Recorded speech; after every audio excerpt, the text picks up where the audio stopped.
ti. Mikela e shoqe me Efin dhe Efja e shoqe me Mikelën. Kësë radhe, tek Andale, ka dashur të flasë Mikela, të flasë qartë një herë mirë dhe thotë, jo, marrëdhënia me Efin nuk është ajo që ka qenë, ka marrë fund çdo gjë.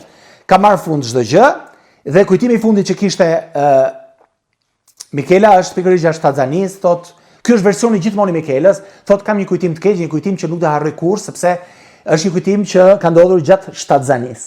Ndërkohë, njerëz afër Efit, miqtë e Efit, nuk i japin të drejtë Mikelës, por Efit, pavarësisht se Efi ka vendosur të jetë hermetike. Megjithatë, unë i nisa një mesazh Efit për ta pyetur. Edhe nëse do të thonte no comment, unë mesazhin do e nxirrja siç kam nxjerr këtë mesazhin këtu.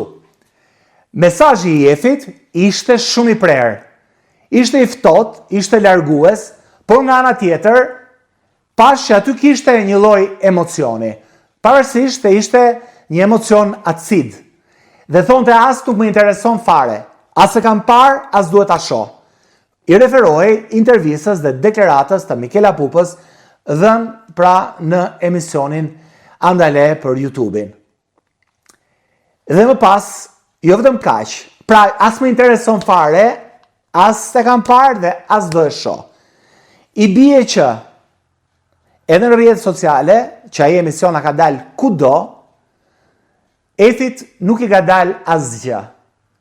Edhe nëse i ka dalë, ajo latë nuk kuptoj, pra jetojmë në një epokë që nuk e kam përshtypjen se ajo e ka parë që diku Mikela ka folur për të. Një titull portali, një video në Instagram, në feed në Facebook apo në TikTok.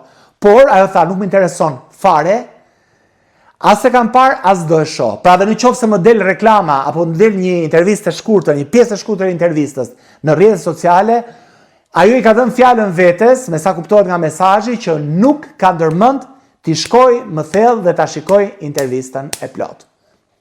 Kjo tregon se është ngritur një mur shumë i lartë mes dy vajzave, ku nga njëra anë është Mikela, nga njëra anë është Efi. Shkaku sepse u ngrit ky mur, askush nuk e thot. Megjithatë, mesazhi i Efit vazhdon me fjalët që jeta është shumë e bukur për t'u marrë me këto budallëqe.